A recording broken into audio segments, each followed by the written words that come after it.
السلام علیکم ورحمۃ اللہ وبرکاتہ۔ محترم عزیزوں اور دوستو، سنڈے کمنٹ باکس کے دوسرے ایپیسوڈ میں آپ سب کا استقبال ہے۔ میں آپ کا بھائی محمد اسلم آپ کے خدمت میں آپ کے سوالات کے جوابات لے کر حاضر ہوا ہوں۔ امید کرتا ہوں کہ آپ سبھی حضرات بخیر و عافیت ہوں گے۔ اللہ رب العزت ہم سب کے ساتھ خیر و عافیت کا معاملہ فرمائے۔ تو چلیے بغیر کسی دیری کے آج کے سوالات شروع کرتے ہیں۔ ایک صاحب ہیں طفیل مومن، انہوں نے پوچھا ہے کہ کیا نابالغ بچے کے اذان و اقامت درست ہیں؟ تو یاد رکھیے کہ بہتر تو یہی ہے کہ بالغ مرد یا بالغ لڑکا اذان و اقامت کہیں، لیکن اگر کوئی نابالغ بچہ جو کہ بلوغت کے قریب ہے، مراہق ہے، یعنی 12-13 سال کا بچہ ہے اور سمجھدار ہیں، وہ اذان و اقامت کو سمجھتا ہے، اگر وہ اذان و اقامت کہتا ہے تو اس کے اذان و اقامت درست ہیں۔ البتہ خلاف اولیٰ ہیں، بہتر تو یہی ہے کہ بالغ مرد یا بالغ لڑکا ہی اذان و اقامت کہیں، لیکن اگر کوئی نابالغ بچہ سمجھدار ہے اور 12-13 سال کا ہے، اگر وہ اذان و اقامت کہتا ہے تو اس کے اذان و اقامت درست ہو جاتی ہے۔ اسی طرح انہوں نے ایک سوال یہ بھی کیا ہے کہ کیا نابالغ بچے صف کے درمیان میں کھڑے رہ سکتے ہیں؟ تو یاد رکھیے کہ اگر ایک ہی نابالغ بچہ ہے تو اسے بالغ مردوں کے صف میں کھڑا کیا جا سکتا ہے، اور اگر ایک سے زائد ہے تو پھر انہیں مردوں کے صف کے پیچھے ان کی مستقل صف بنانی چاہیے۔ اگر کوئی ایک ہی بچہ ہے، ایک ہی نابالغ بچہ ہے، تو اس کا ولی اور اس کا ذمہ دار وہ اسے لے کر ایک کنارے کھڑے رہیں تاکہ وہ نماز میں شور و شغب نہ کریں، اور اگر ایک سے زائد ہیں تو ان کی مستقل صف بنائی جائے کہ یہی سب کا اصول اور قاعدہ ہے۔ اسی طرح ایک صاحب ہیں معراج شیخ، انہوں نے پوچھا ہے کہ گھر گروی رکھنے کا کیا حکم ہے؟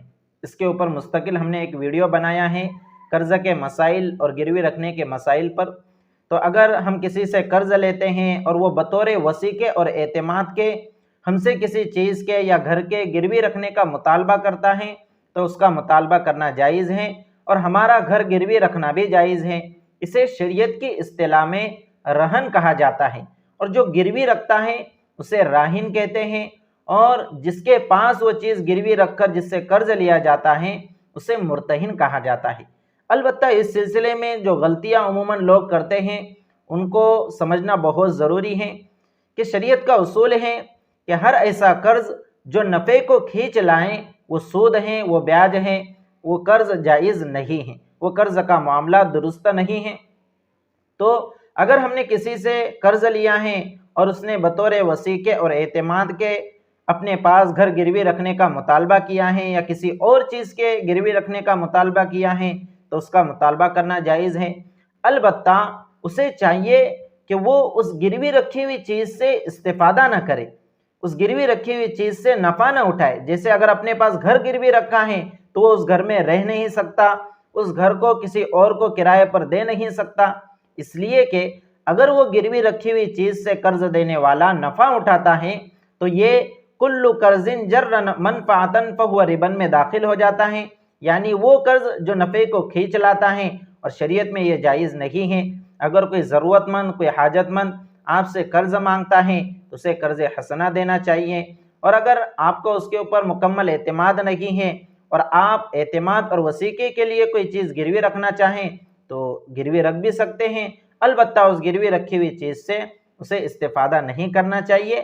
اور اگر کسی نے ایسا کر لیا ہے تو اسے چاہیے کہ توبہ اور استغفار کرے اور اللہ رب العزت سے معافی مانگے، اور اگر کسی دوسرے کو گھر اس نے کرائے پر دیا تھا تو اسے چاہیے کہ وہ معتدل جو رقم کرائے کی بنتی ہے اتنی رقم اس گھر کے مالک کو ادا کر دے۔ اسی طرح ایک صاحب ہیں، انہوں نے پوچھا ہے کہ ہیئر بند کا کیا حکم ہے؟ ہیئر بند یا ہیئر بینڈ جسے کہتے ہیں، آج کل بہت سے لوگوں کو بال بڑھانے کا شوق ہوتا ہے اور وہ بال بڑھاتے ہیں، اور بالوں کو ایک جگہ جمع رکھنے کے لیے وہ ایک عورتوں کی طرح ہیئر بینڈ لگاتے ہیں یا ہیئر بند جسے کہتے ہیں۔ تو کیا اس طرح ہیئر بینڈ لگانا جائز ہے؟ تو یاد رکھیے کہ بالوں کو بڑھانے کی شریعت میں اجازت ہے، البتہ سنت کی نیت سے رکھے جاویں، اور اللہ کے رسول صلی اللہ علیہ وسلم کی سنت مبارکہ یہ تھی کہ آپ کے بال یا تو کانوں کے درمیان تک رہتے، یا پھر کانوں کے لو کے برابر رہتے، یا پھر کندھے مبارک تک رہتے، کندھے سے نیچے آپ کے بال کبھی بھی نہیں بڑھے، کندھے سے نیچے بال آپ نے بڑھنے نہیں دیے، آپ کندھے کے نیچے بال بڑھنے نہیں دیتے تھے۔ بہرحال تین طرح سے بال رکھنا درست ہے، ایک تو کانوں کے درمیان تک، دوسرے کانوں کی لو تک، اور تیسرے کندھوں تک۔ اور اگر کوئی کم رکھنا چاہیں تو اس میں بھی کوئی حرج نہیں ہے، اس لیے کہ جہاں پر شریعت میں بال بڑھانے کی اجازت ہے وہاں پر حدیث میں یہ بھی آتا ہے کہ اگر کوئی بال رکھے تو ان بالوں کا اکرام کرے۔ اور بالوں کا اکرام کیا ہے؟ کنگھی کرنا، بالوں میں تیل لگانا۔ ورنہ بہت سے حضرات بال تو بڑھا لیتے ہیں لیکن پراگندہ حال ہوتے ہیں، بال بکھرے ہوئے ہوتے ہیں اور اچھے نظر نہیں آتے، تو اس سے شریعت اور ہمارے اسلام کی ایک شبیہ خراب ہوتی ہے۔ اس لیے یاد رکھے اگر کوئی بال بڑھانا چاہیں تو ان باتوں کا خیال رکھے، بالوں کا اکرام کرے اور تیل لگائیں، کنگھی کرے۔ البتہ کوئی شخص اگر اس نیت سے بال رکھتا ہے کہ میں بہت اچھا دکھوں گا، بہت خوبصورت دکھوں گا، یا اگر وہ یورپین تہذیب کی مشابہت میں بال بڑھاتا ہے اور وہ بالوں کے اندر ہیئر بینڈ لگاتا ہے تو اس طرح کرنا جائز نہیں ہے۔ اور یہ ہیئر بینڈ لگانا یہ فساق و فجار کی عادت ہے، اور عورتوں سے مشابہت بھی اس میں پائی جاتی ہیں جو کہ شریعت مطہرہ میں جائز نہیں ہے۔ اس لیے اگر کوئی بال بڑھانا چاہیں تو بڑھائیں، لیکن بالوں کا اکرام کرے، اس میں تیل لگائے، کنگھی کرے، اور ایسی کوئی صورت اختیار نہ کرے کہ جس سے کسی اور مذہب کے آدمی کی مشابہت ہوتی ہو یا پھر عورتوں کی مشابہت ہوتی ہو، جیسے ہیئر بینڈ وغیرہ لگانا، یہ درست نہیں ہے، جائز نہیں ہے۔ تو یہ تھے آج کے سوالات کے جوابات۔ اللہ رب العزت سے دعا ہے کہ اللہ رب العزت ہم سب کو سمجھ کر شریعت مطہرہ پر عمل کرنے کی توفیق مرحمت فرمائے۔ والسلام علیکم ورحمۃ اللہ